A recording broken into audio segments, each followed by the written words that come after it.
حاضرین کرام، آج کا یہ اجلاس قرآن پاک کی نسبت پر منعقد ہوا ہے۔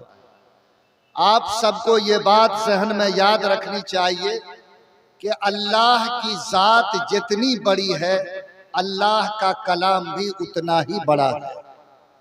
اگر آپ کے دل میں اللہ کا جو رتبہ ہے، اتنا ہی بڑا رتبہ قرآن پاک کا میرے دل میں نہیں ہو تو یاد رکھیے میرا ایمان کامل نہیں ہو سکتا۔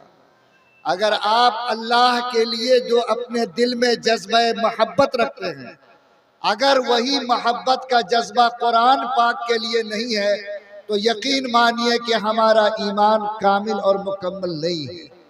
قرآن اللہ کی وہ پاکیزہ کتاب ہے، زمین پر اتاری جانے والی وہ کتاب ہدایت ہے جس کے بارے میں کہا گیا کہ قیامت تک اللہ اسی قرآن کی نسبت پر قوموں کو اٹھائے گا، اور جو قوم اس سے رشتے کو کمزور کرے گی اللہ اس کو زمین پر ذلیل کر کے چھوڑے گا۔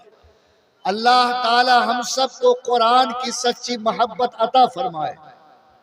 ملک کے وہ عالم دین جنہوں نے دارالعلوم دیوبند کے سائے میں رہ کر سب سے پہلے طالب علم کی حیثیت سے تعلیم پائی، حضرت شیخ الہند مولانا محمود الحسن دیوبندی رحمت اللہ علیہ، جب انگریزوں نے ان کو پکڑ کے کالا پانی بھیجا، مالٹا کے جیل میں انہوں نے اپنا لمبا وقت گزارا، اور وہاں سے جب آخری وقت میں واپس آئے، علماء کرام نے اس عالم دین کو گھیرا اور کہا کہ حضرت آپ لمبا وقت جیل میں کاٹ کر آئے ہیں، آپ کی زندگی کی شام ڈھل چکی ہے، ہم لوگوں کو کوئی ایسی نصیحت کیجئے کہ اس نصیحت پر چل کر ہم بھی عزت پائیں، ہماری قوم بھی عزت پا سکے۔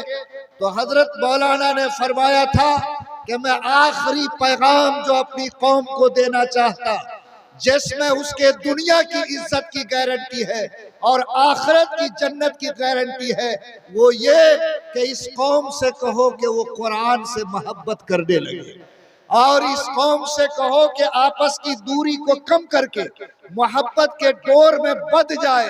علماء نے لکھا ہے کہ حضرت نے دو بات فرمائی، لیکن دونوں بات میں اصل ایک ہی بات ہے، جب انسان قرآن پہ عمل کرے گا تو کبھی وہ نفرت اور ٹوٹ کی زندگی گزار نہیں سکتا۔ خلاصہ یہ ہے کہ انہوں نے آخری پیغام اس ملت کو دیا کہ اگر اس زمین پر عزت سے جینا چاہتے ہو، اللہ کی محبت کی چادر اوڑھنا چاہتے ہو، اس زمین پر اللہ تمہیں رتبہ دینا چاہے، تو ایک راستہ ہے کہ طے کرو انشاءاللہ ہم قرآن پاک کی سچی محبت اپنے دل میں پیدا کریں گے۔ کیا انشاءاللہ یہ مجمع قرآن کی سچی محبت اپنے دل میں پیدا کرنے کے لیے تیار ہے؟ اللہ تعالی ہر کمی کو دور فرمائے، اللہ اس قرآن کی نسبت پر ہمیں دنیا میں عزت دے، آخرت میں اپنی پیاری جنت دے۔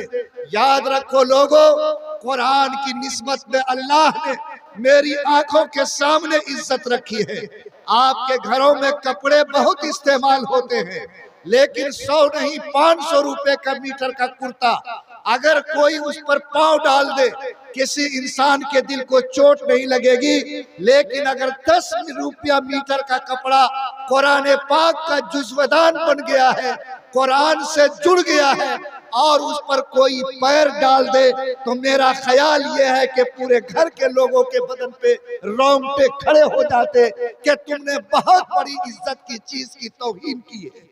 میرے بھائی، ہمارے گھر میں ایک سے ایک فرنیچر ہے، ساگوان کے بنے ہوئے ہیں، شیشم کے بنے ہیں، اگر کوئی پیر رکھ دے، جوتا رکھ دے، کسی کے دل کو چوٹ نہیں، لیکن اگر معمولی آم کی لکڑی کا اگر ریحل بنا ہو جس پر قرآن رکھا جاتا، اگر خدا نہ خواستہ کوئی پیر رکھ دے، 10 آدمی اس کو ٹوکے گا کہ تم نے زبردست گناہ اور جرم کا کام کیا۔ یہ قرآن سے نسبت کی بات ہے، جو اللہ نے قرآن کی نسبت میں عزت رکھی ہے۔ آج جب شیطان کا نام لیتے ہیں لاحول پڑھتے ہیں، فرعون اور حامان کا نام لیتے ہیں لاحول پڑھتے ہیں، لیکن خدا کی قسم قرآن میں جتنی جگہ شیطان کا لفظ آیا ہے، فرعون کا لفظ آیا ہے، हामान का लफ्ज आया है।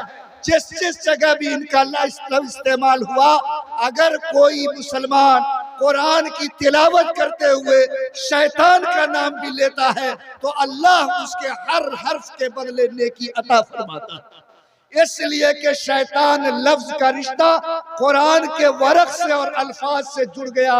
अल्लाह ने उसके हर हर्फ पर आपके लिए नेकी को मुकद्दर फरमाया। मेरे भाई, आज ये कुरान पाक की निस्बत की बरकत है। और मैं आपको ये बात साफ कहना चाहता कि जिसकी सच्ची मोहब्बत कुरान से होती है, अल्लाह ताला उसको सरदारी का मकाम अता फरमाता है। तारीख के पन्नों को पढ़िए, कुरान पाक अल्लाह ने उतारा हजरत जिब्राइल फरिश्ता के जरिए। कुरान की निस्बत जिब्राइल से जुड़ी तो अल्लाह ने जिब्राइल को तमाम फरिश्तों का सरदार कहा। अल्लाह ताला ने कुरान पाक को आखिरी पैगंबर मोहम्मद पे उतारा। कुरान की निस्बत लगी तो अल्लाह ने हजरत मोहम्मद को तमाम नबियों का सरदार कहा। अल्लाह ताला ने कुरान पाक को रमजान में उतारा। रमजान को कुरान की निस्बत हुई तो अल्लाह ने रमजान को तमाम महीनों का सरदार करार दिया। कुरान पाक मक्के में उतरा। अल्लाह ताला ने इस मिट्टी को कुरान की निस्बत पर ऐसा कबूल किया कि अल्लाह ने इस जमीन को उम्मुल कुरा यानी धरती के तमाम खित्तों की माँ करार दिया। ये क्या निस्बत थी? ये निस्बत थी कुरान पाक की। ये कुरान पाक से ताल्लुक की बरकत है। अल्लाह ताला ये निस्बत हम सबको नसीब फरमाए और अल्लाह इसकी बरकत से हमारी दुनिया की जिंदगी को भी चमकाए और अल्लाह आखिरत की जिंदगी को भी कामयाबी अता फरमाए। मेरे भाइयों, लेकिन कुरान से मोहब्बत का मतलब क्या है? कि हम कहीं चौराहे पर बैठकर रोजाना 100 मरतबा कुरान कुरान कुरान पढ़े और कहे कि मुझे कुरान से मोहब्बत है, तो याद रखो ये मोहब्बत काबिल कबूल नहीं है। उलमा ने लिखा कि कुरान से मोहब्बत का मतलब ये है कि कुरान के हुकूक को अदा किया जाए। लोगों ने पूछा उलमा से कुरान के हुकूक क्या हैं?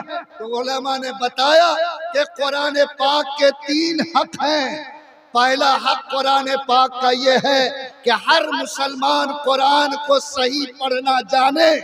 दूसरा कुरान का हक ये है कि मुसलमान इस बात को मालूम करे कि अल्लाह ने इस कुरान में मेरे लिए क्या पैगाम दिया है। और तीसरा कुरान का हक ये है कि अल्लाह ने ये किताब तावीज़ के लिए, जहेज के लिए, मुर्दा को जन्नत पे पहुंचाने के लिए नहीं बल्कि अमल के लिए उतारा है। इसलिए हर मुसलमान तय करे कि वो कुरान के लफ्जों और आयतों पर अमल करने वाला होगा। लोगों याद रखिए, अगर कुरान का ये 3 हक जो मुसलमान अदा करेगा वो सच्चा आशिक कुरान है, वो कुरान से सच्ची मोहब्बत करने वाला है। चाहे वो औरत हो चाहे वो मर्द हो, अगर कुरान की वो तिलावत अच्छी जानती है, कुरान के माने को जानने की कोशिश करती है और कुरान में जो कुछ कहा गया अगर उसके अंदर अमल का जज्बा है, यकीन मानो वो शख्स कुरान से मोहब्बत करने वाला है। लेकिन आज जरा हम लोग थोड़ा नीचर नीजी करके देखें कि आज पूरे मजमे में अगर मैं हाथ उठाकर ये पूछूं कि कितने लोग हैं जो कुरान को सही तलफ्फुज़ के साथ पढ़ना जानते, तो मैं यकीन के साथ कहता हूं कि 70% लोगों के हाथ वो उठेंगे जिनकी तरफ से हमको मायूसी होगी। क्या ये कुरान से मोहब्बत है? क्या ये कुरान के नाम पे नारा लगाना, कुरान के नाम पे जलसा मुनाकिद करना, चंद बच्चों को कुरान की तालीम देकर ये सोचना कि मैंने कुरान से मोहब्बत का हक अदा कर दिया? लोगों, ये हमारी झूठी दावेदारी तो हो सकती, कुरान पाक से सच्ची मोहब्बत का सबूत नहीं हो सकता। आज मैं इस मजमे में भीख मांगता हूँ, आपसे दरख्वास्त करता हूँ, आपसे गुजारिश करता हूँ कि अगर वाकई आप कुरान को अल्लाह का कलाम समझते हैं, अगर आप जानते हैं कि अल्लाह ताला ने इस किताब को किताब नजात बनाया है, अगर आप जानते हैं कि इसकी मोहब्बत और निस्बत पर अल्लाह दुनिया में भी ऊंचा उठाएगा, आखिरत में भी बेड़ा पार करेगा, तो आपको ये तय करना होगा کہ انشاءاللہ ہم پہلی فرصت میں اپنے بھی قرآن سیکھیں گے، گھر میں بھی قرآن سکھائیں گے، اور سماج کا کوئی بیٹا اور بیٹی انشاءاللہ قرآن کی تعلیم سے محروم نہیں رہے گا۔